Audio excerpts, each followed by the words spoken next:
It's been 5 years since police shot and killed 18-year-old Michael Brown. But did the demonstrations that followed in Ferguson improve life for minorities in America?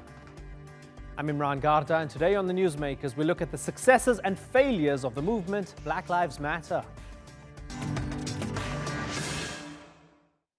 It was a hot summer's day when police left Michael Brown's body lying dead in the street for several hours.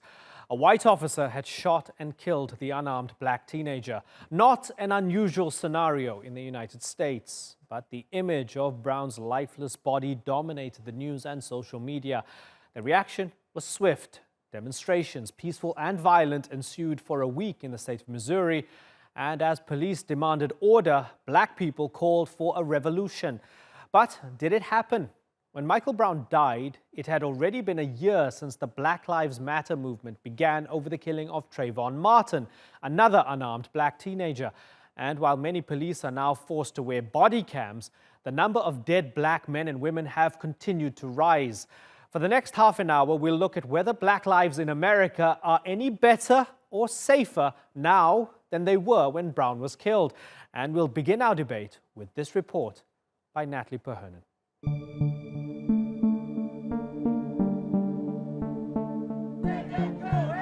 Michael Brown was 18 years old when he was shot dead by a white police officer in Ferguson, Missouri in 2014. He was unarmed and black. His body was left on the street for hours.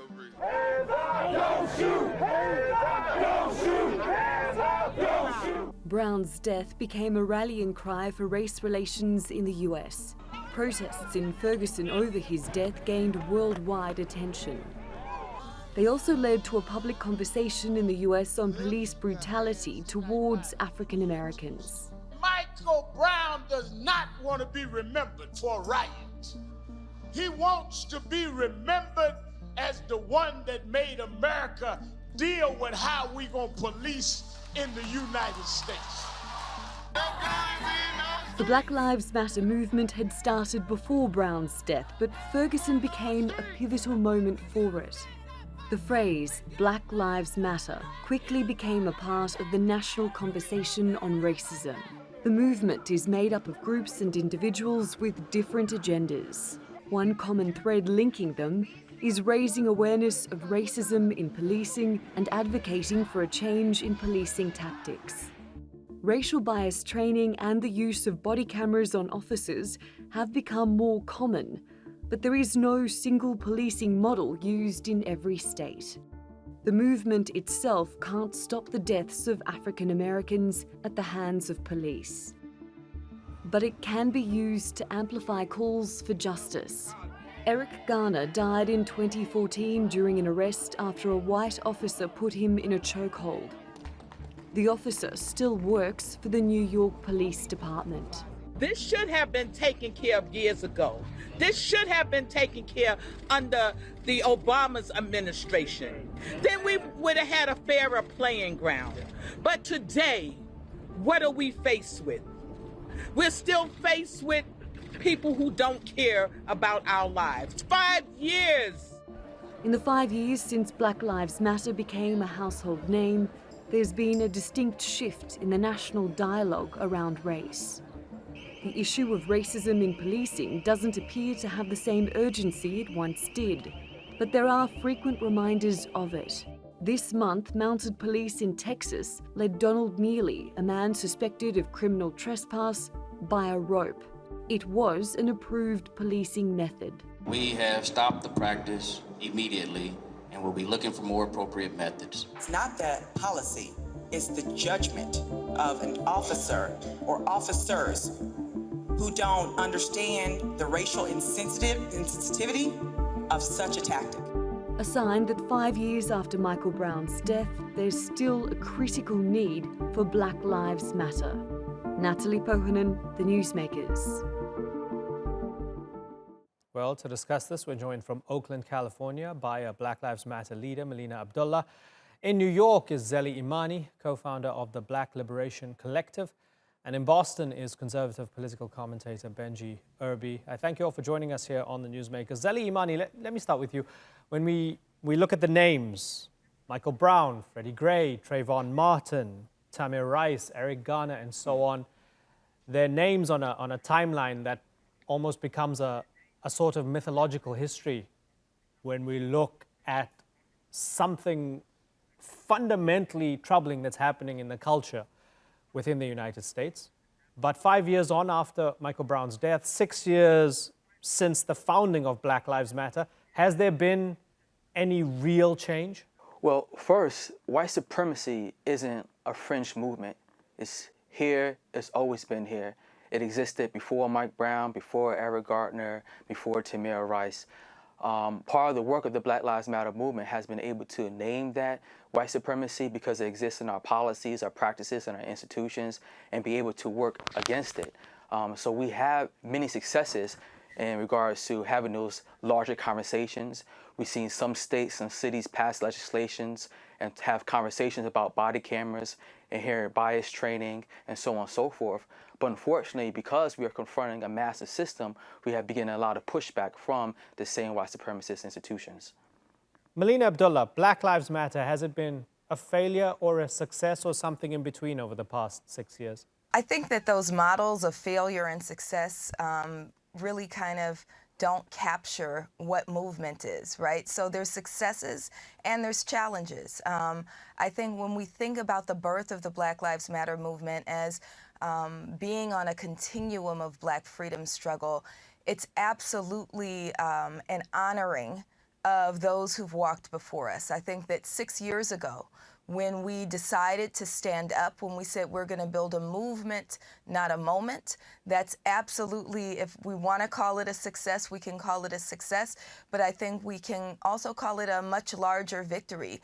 The awakening of Black people to our own power, the stepping into our own power, is beyond kind of the measures of policy or the measures of, wins and losses. And so I think the birth of the movement is a victory in and of itself. I think that there are measurable victories, right? So when we think about, I'm here in Los Angeles, we passed a police transparency bill, which for the first time gives us access to police records that had been shielded from us, right?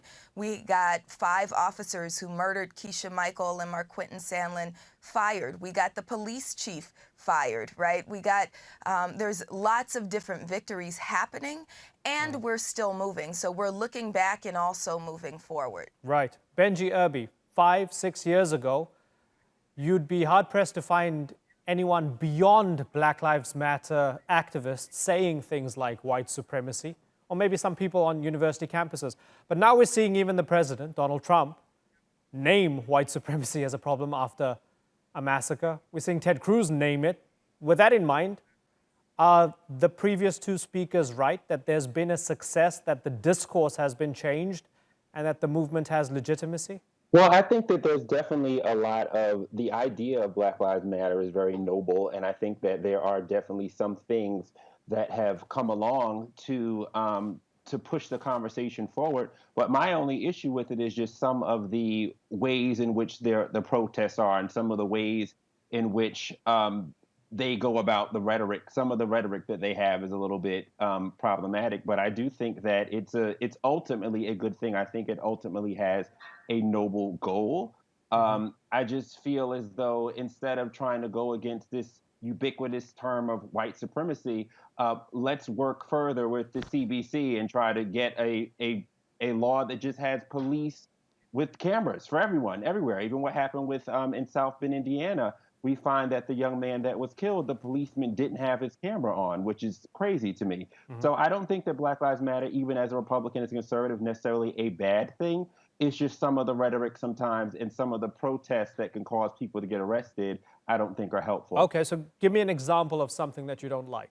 The enmity against police. I think that all police aren't bad. Obviously, there are bad apples, but we need to work better with the police. And we also need to, instead of trying to blame white supremacy for everything, we know that police commissioners are often hired and work underneath mayors. So let's target mayors. Like what happened in South Indiana under Pete Buttigieg was great. I think that the people of that city, the Black community of that city, they went to him, let him know what was going on, and they ultimately derailed his presidential campaign, whether he knows it or not. And I think that if we start making those types of targeted moves toward people in power who actually have the power to do things instead of going out on the streets and being destructive, I think we'll be much better as a people and as a nation. Benji, when you come across on your social media feed, every week there seems to be some sort of video of a traffic stop of some sort, or even if it's just a guy on a university campus just minding his own business, but because he's black, invariably it's a white cop coming up saying, show me some ID, you don't deserve to be here.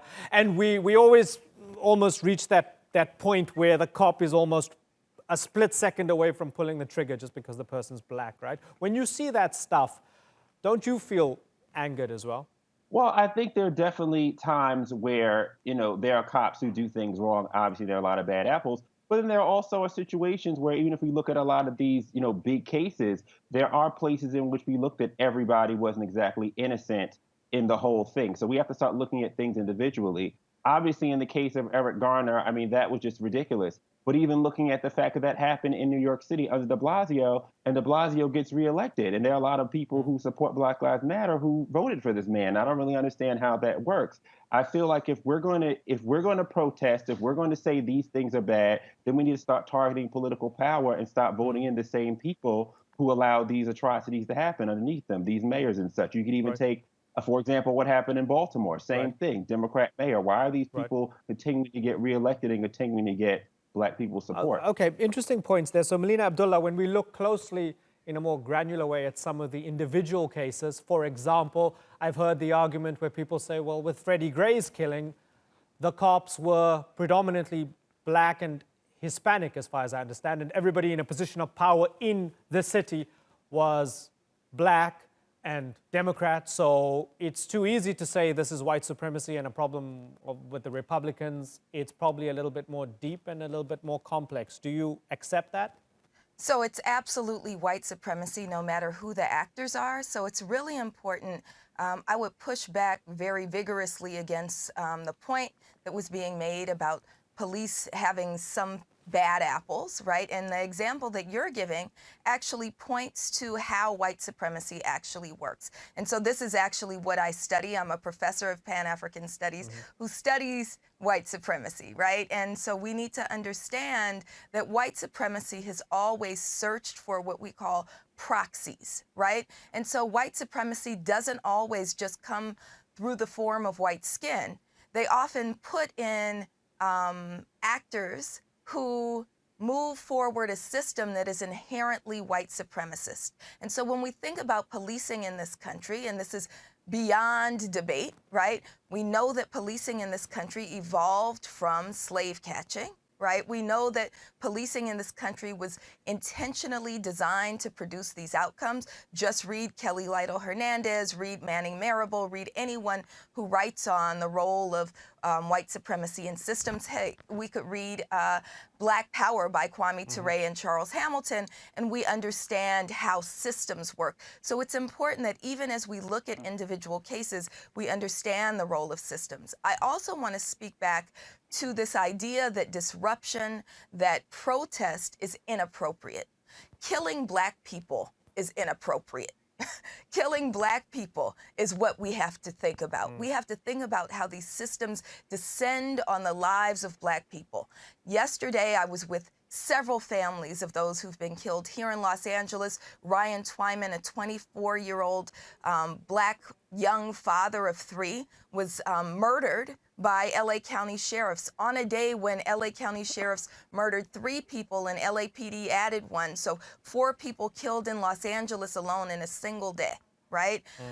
We have to say that families have a right to be outraged, and communities have a right to be outraged. The example of South Bend was raised. I've been to South Bend. I've been organizing in South Bend, or working with the organizers in South Bend, including Black Lives Matter South Bend.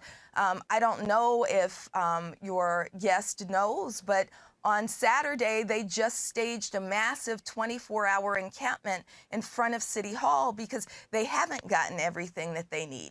And he's right. We do need to push beyond police. We do have to put pressure on elected officials. But more than that, I think we need to think about, well, what kinds of systems do we want? And so just finally, if we think about what Black Lives Matter has done as an abolitionist movement doesn't just seek to dismantle dismantle policing that kills us, dismantling a jail system that incarcerates us. It also visions what we want. So what we want is a public safety system that is much bigger and more forward-thinking. That really kind of builds in safety, true safety for communities. That means mental health resources. That means livable wage jobs. That means permanent housing. That means recognizing that communities all want to be safe, and we have tools to create our own safety mechanisms. And so it's really important that we understand that we uplift that, and we understand that as a victory that we're currently winning through Black Lives Matter, and that we continue to push for these things and use a variety of means. So yes, voting, absolutely, but voting plus. It's not enough to go to the ballot box and vote somebody in or out. We also have to do organizing on the ground. Okay, and Benji, I'm going to give you a chance to respond in a moment, but to that point about voting and organizing and changing the system from within, Zeli Imani, a couple of months after Michael Brown was killed, I was on the ground in Ferguson during the Ferguson October protests. Now, a couple of interesting things were going on there. On the one hand, you had people saying there won't be an indictment for Darren Wilson, the policeman who had shot dead Michael Brown. They knew it. They said he's not even going to go to trial. The prosecutor and the grand jury is not going to even indict him, and they were proven right. And also looking at some of the available statistics at the time, even though Ferguson was predominantly African American, only about 12% of people had actually voted, and they were woefully underrepresented, right? In the police force, in government, and so on. So it speaks to a total distrust of the very systems that are in place, that even if people are saying, hey, vote, hey, inject yourself in this process and change it, they were saying, listen, we don't trust it and we don't believe we'll have any justice. So 5-6 years down the line, has any of that changed? I don't believe that much has changed 5-6 years down the line. We have the same distrust of these institutions that are raised up in our culture to serve and protect us. And even as the professor had noted, that white supremacy and racism is so ingrained in American soil that you don't necessarily need quote-unquote racist in place in order for it to survive.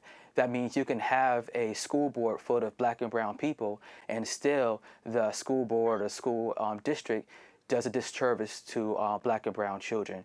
You can have an increase of black police officers, but still see black police officers brutalize and even murder still unarmed black men and women in our country.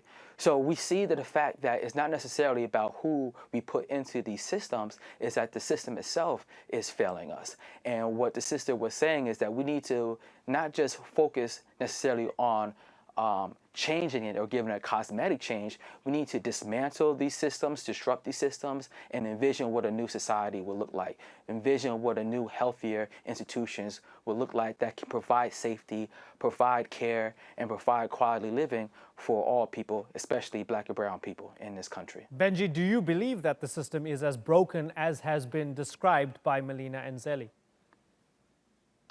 Sure, I think systems have been broken, but I just think that it's a much different reasoning. I think it's very easy to blame and say white supremacy as being like the have-all and be-all of anything that is bad. I personally, as a black man in America, don't believe that any white man born to a woman is supreme over me whatsoever, whether it be Donald Trump down to the homeless white guy at the gas station. There are no white people supreme over me. That's just not a belief that I take on.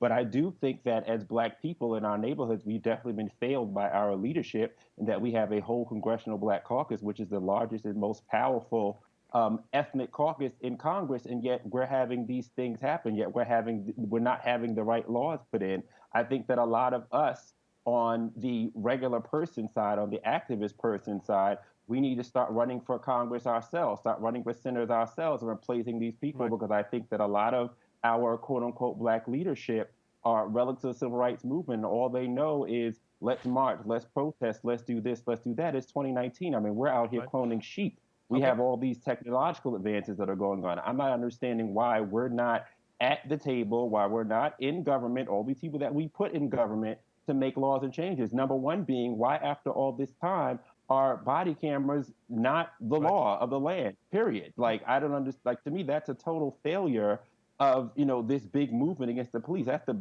least and the simplest thing that we can do, yet it's not being done. But we're going around having a million protests talking about white supremacy, white supremacy, white supremacy. And every time I hear that, I just hear, if there's white supremacy, then what is the other side? That black inferiority? I'm not inferior to anyone. Benji, I want to ask you something about the very fact that you are an African-American conservative who hangs a question mark over Black Lives Matter and I guess the validity of the movement or the effectiveness of it, right?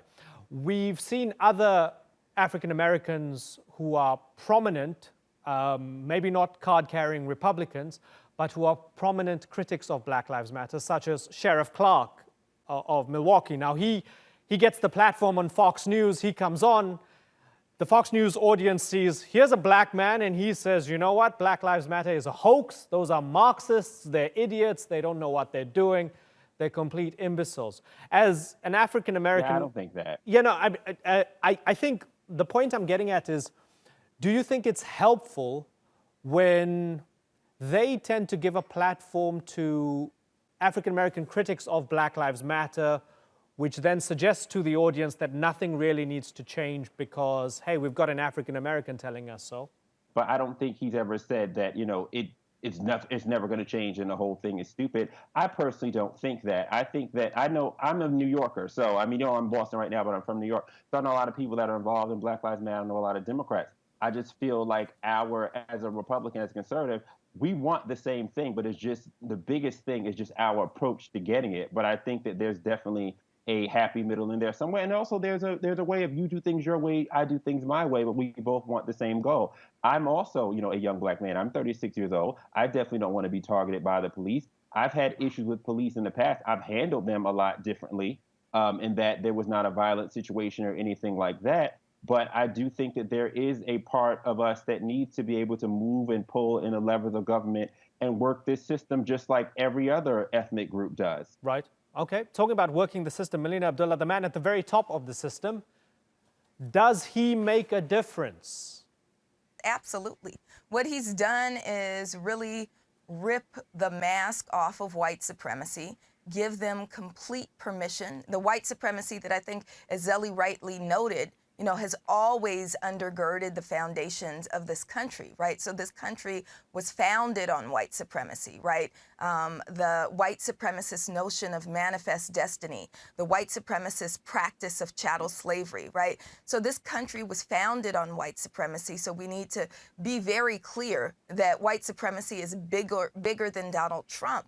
However, what he's done is given those white supremacists permission to be as violent in their white supremacy as possible. So through his rhetoric, his policy, and his kind of nod to violence, yes, it's made an absolute difference, which for us means that we have to fight harder. And I think we also need to challenge news sources, media outlets, government to remember that you can't be neutral at this moment. You can't pretend to be neutral at this moment. When you're talking about something that is evil, something that is violent, something that threatens the lives of people, it's important that we all take a stand. And I think that that means using a range of tactics. And so I keep hearing what your guest has been saying about voting. I want to be very clear that we absolutely have to get rid of this person who is occupying the White House. We have to get rid of this person. And that's done through voting and through engaging our elected officials and trying to get them to get him out now. Melina? But no one has ever voted their way to freedom. Okay, Melina, something that's interesting is I see Benji I'm smiling and nodding. Benji, I'm assuming you're a Trump supporter. correct me if That's okay. why I think this is okay, so hilarious. Melina says Trump has ripped the mask of white supremacism here. He's a racist in the White House, and you're voting for him. Why? First of all, none of that is true. I mean, this is ridiculous. They do this with every Republican. They do this over and over and over again. Oh, Trump is like this big white supremacist. It's ridiculous. If we look at the laws that Trump has passed, if we look at prison reform, if we look at the fact that he's even went and gotten A$AP Rocky out of jail, these are not things that a white Yeah, but come on, I supremacist mean, would do. the president's saying, he's trying to get the rapper friend of his rapper friend out of trouble with the law in Sweden. But That's not a contribution. friend That's of not a rapper contribution friend to the is African American an community, is it? citizen. It's not about it's a contribution to someone as an American. You're saying this man's a white supremacist. So if I'm a white supremacist and a KKK member, I of course would not want to do anything for black people. I wouldn't want to touch them or be around them. So I mean, that whole idea is ridiculous. Okay. I think that they use all this rhetoric to keep black people in this state of being mad and upset. And at the end of the day, Donald Trump's not going to be president forever. More than likely, he's going to get reelected. So sorry about that for you guys, but he's not going to be president forever. We need to be looking bigger and larger. Okay. But it's always a matter of trying to pin something on one person and make that one person the enemy. When if we have a system that we're trying to change, let's look and change it for 100 years. Let's get a response from Zelly. Okay. What are we going to do in 200 years? So he's clearly not listening because I actually said it's bigger than Trump. Okay. Right. He's not listening because I said it's bigger than Trump. Called them white supremacists because that's the way the rhetoric goes. Okay, let's get Zelly to come in. Zelly? It does not necessarily matter who is the face of this country. The country itself is a white supremacist country. It's the fact that we have elected an outwardly explicit white supremacist who is able to use his platform to invoke a lot of division and stir up division that is a major problem. So it doesn't necessarily matter who exactly becomes the next president, right? Because we've seen that Michael Brown, Eric Garner, John Crawford, all this happened under a Democratic president, not necessarily Donald Trump.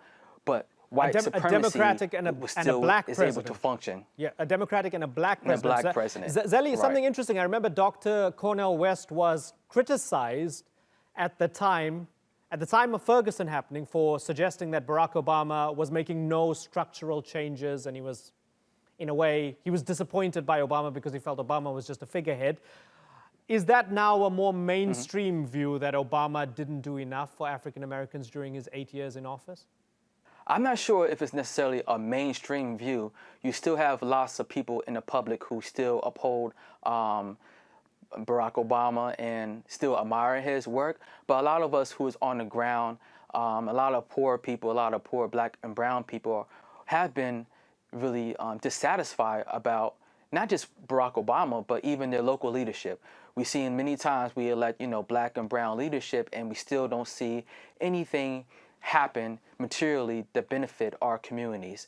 So a lot of people are disenfranchised, they are kind of disillusioned about the system and don't really necessarily vote anymore because they don't see the purpose of voting. And that's why I think the Black Lives Matter movement is so powerful, is because we're able to engage these people who have been so marginalized from that process in order to engage them in a new way, in order for them to be able to be participants in creating a new type of way to live. Okay, well, it's been a fascinating discussion about power, about politics, about culture, and no easy answers to any of this. I sincerely appreciate you all taking the time to come and talk to us here on The Newsmakers. Melina Abdullah, Zelly Imani, and Benji Irby, thank you very much. Last month, Swiss scientists say they solved the world's climate crisis. All we have to do is plant 1 trillion trees. That's trillion with a T. And it might sound like an impossible endeavor, but Ethiopia's government apparently is undaunted. The Prime Minister's office says his government just led a campaign that planted 350 million seedlings in just 12 hours. Call me a skeptic, but I want to see some proof on both claims, because the UN has just released its latest report on climate change, and it says the world is in dire need of a solution. Adam Pletz has more. Ethiopia says it planted more than 350 million trees in 12 hours, smashing the previous world record of 50 million set by the Indian state of Uttar Pradesh. The feat represents more than 3 trees for every man, woman and child in the country. Schools and government employees were given the day off. The police and army were even deployed. In the last 100 years, Ethiopia's tree cover has been reduced from 30% of the country to just 4%. The government hopes to partly redress the balance by planting 4 billion trees by the end of the year. The issue of environment is of a major concern, even at the global level, but more so for this country.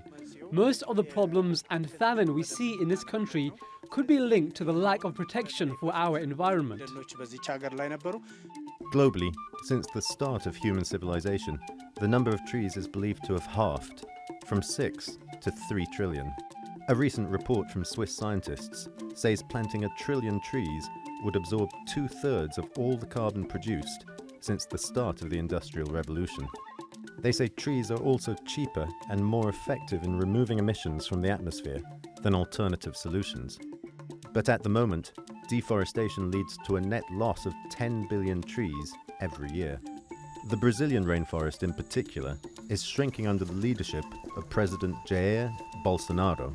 According to the Brazilian National Institute for Space Research, in July alone, 2,250 kilometers squared of Amazon rainforest were cleared, almost 4 times the previous year's figure.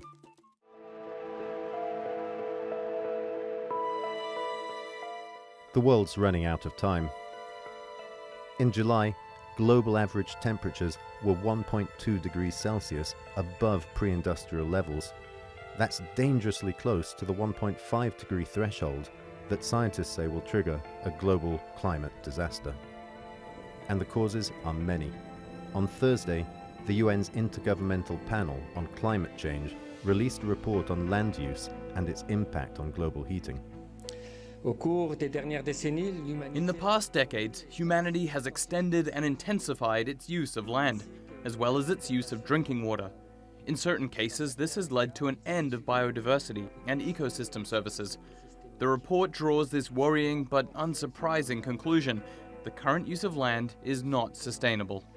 One of the key findings is that agriculture, especially raising livestock, contributes about 1/3 of greenhouse gases. To tackle the climate crisis, it says we need to do more than reduce our reliance on fossil fuels, our use of cars and plane travel. In fact, major changes in lifestyle are required. Changing our diets towards less meat and more vegetables is expected to be one of the key recommendations, because it would not only free up land that we need for feeding people, which is of course a very high priority, it's also freeing land that we will need for forest protection and other ecosystems protection. Trees are central to preserving our environment. They absorb carbon dioxide, reduce desertification and soil erosion, as well as being sources of food, fuel and medicine. Given their benefits, should more countries follow Ethiopia's approach and adopt a planting policy?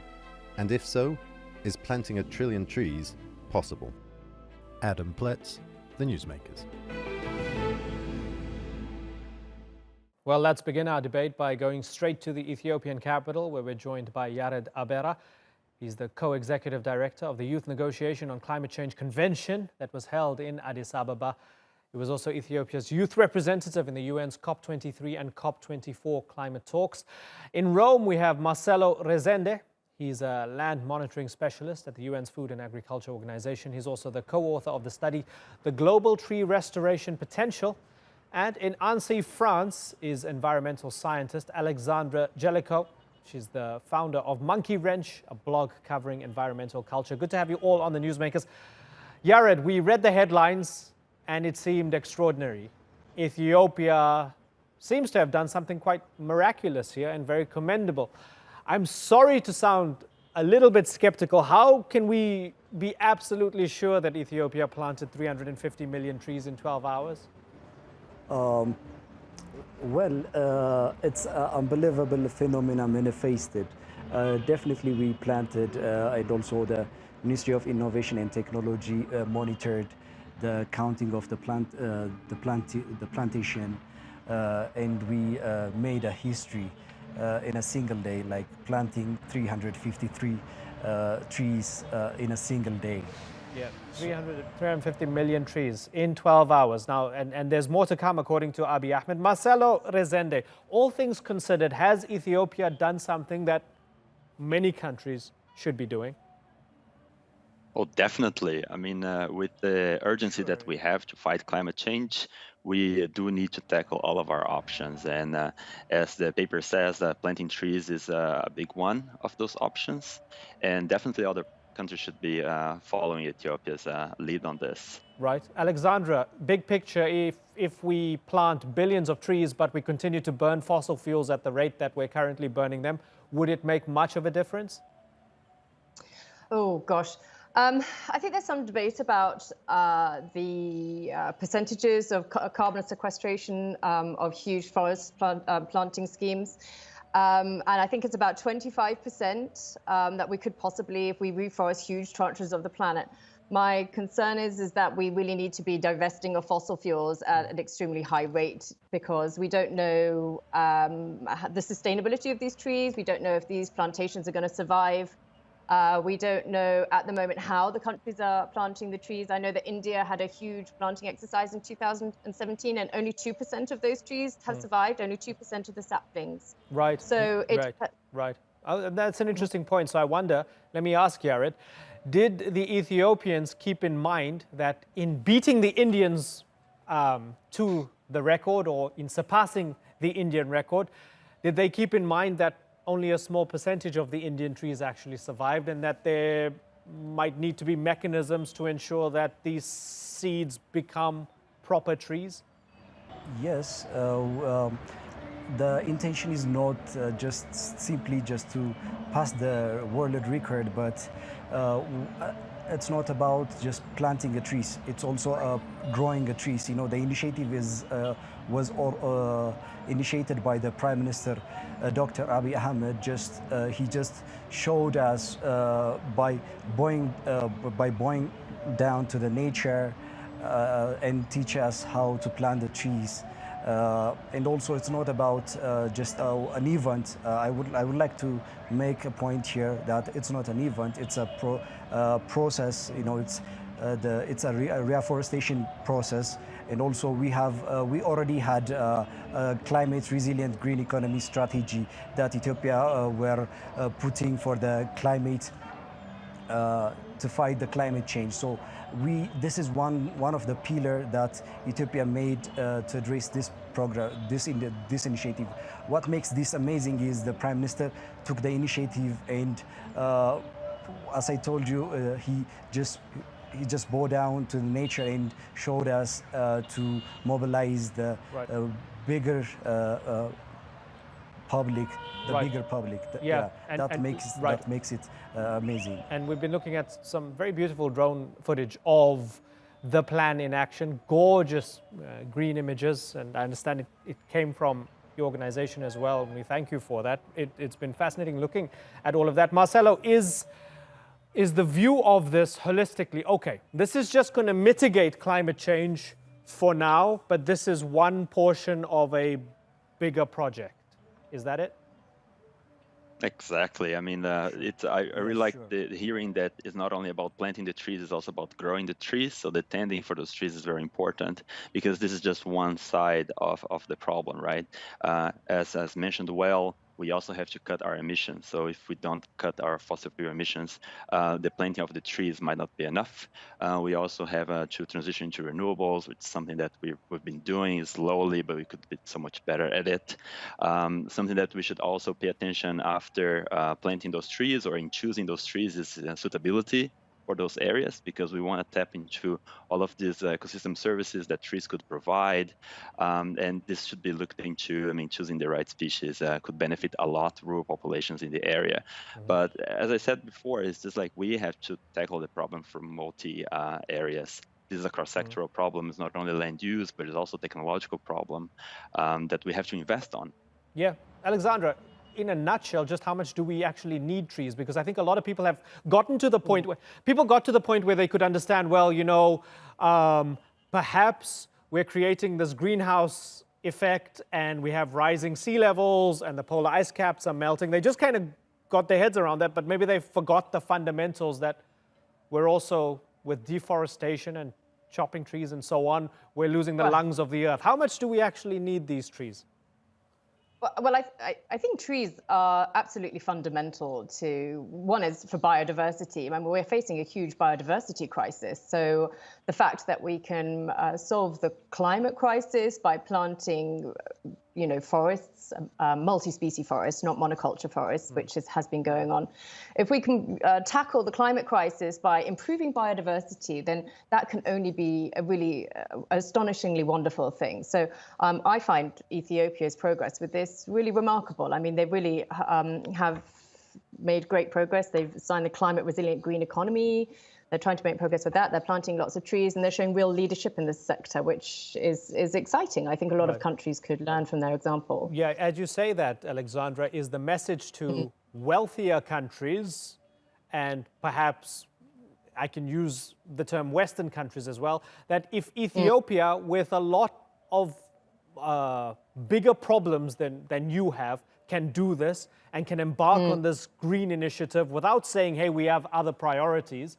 If they can have all that stuff that they still have to deal with, I mean, they almost had a failed coup d'etat recently, just a couple months ago, right? They can have all the problems that they have, but they can still do this. Then you can do it as well in Europe or in the United States and elsewhere. Is that the message?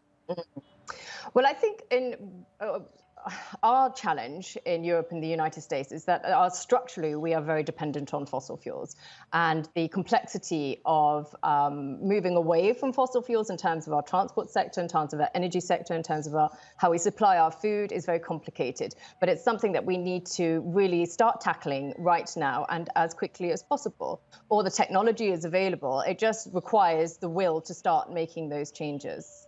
Yared Abera, what's your message to the world as they watch you plant these hundreds of millions of trees? Well, Ethiopia is a great country with a big history, made another great history was regarding fighting climate change. So I call up to all countries, parties to do similar efforts that Ethiopia is doing right now. And also I would like to recall, our effort is just a one country effort. So just to save the planet, we have to, stand hand in hand and also fight these things by planting trees, similar kind of trees.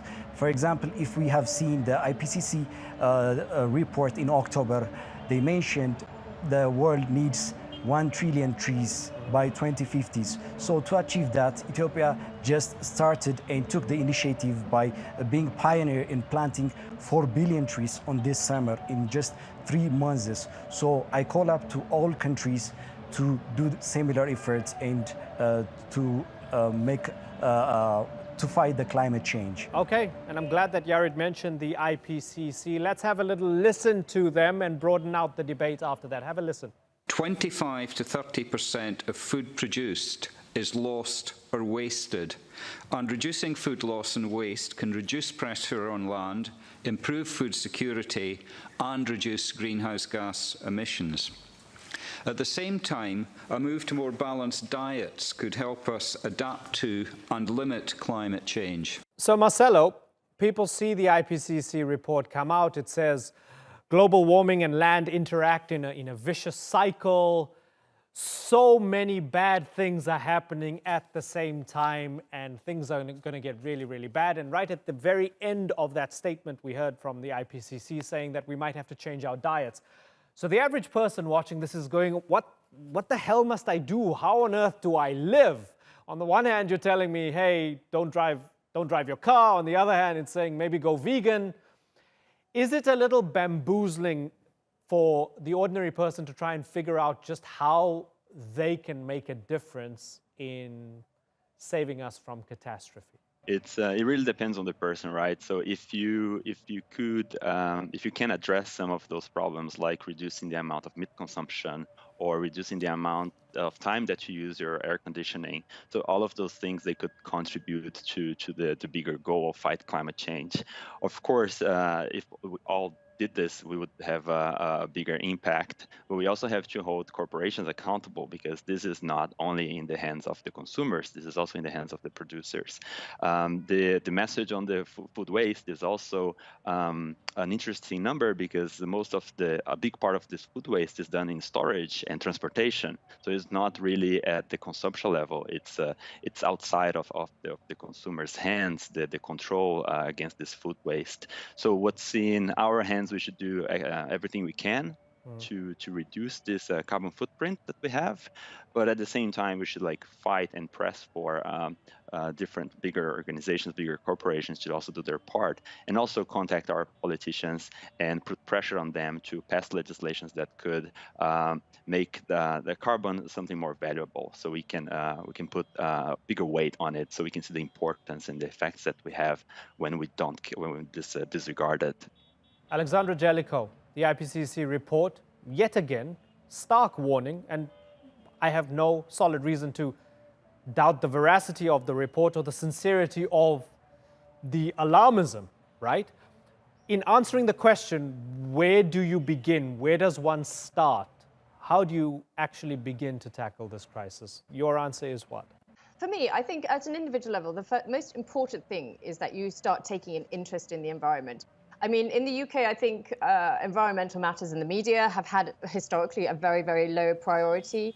I think the government have definitely sidelined environmental matters. And I think the general public have been uninformed about the importance of what is going on. So it is only now, really, that people are waking up. And now that they are waking up, the biggest impact that they can make actually is talking to one another, talking to each other and saying, actually, we have a big problem here. What is it that we can do? Yes, we can do things at a personal level, but what are the companies or the political parties which are making a bigger problem? And who can we support in order to improve this situation? Are there more ethical companies out there? Can we buy our clothing from different places? Perhaps we can eat more of a plant-based diet.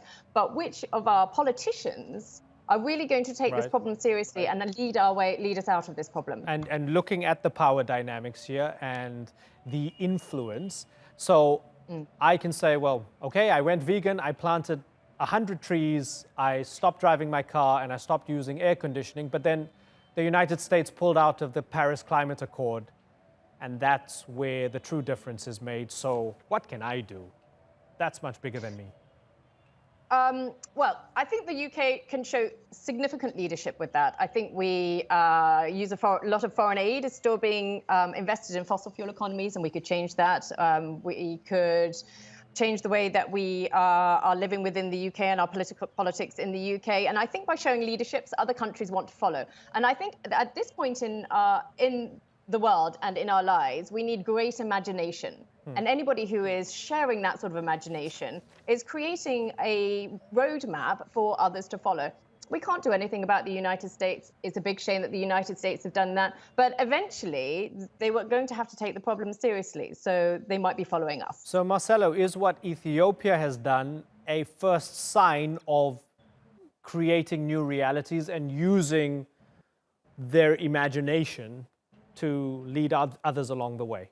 The attention that we had from the media to the case of Ethiopia is much larger than we had for the one in India before. And I see this as a trend. So countries are engaging, and this is very much volunteer-based, which is the population coming forward with the government, with support from the government in doing this. So I see this as a beginning of a large and hopefully a very successful trend.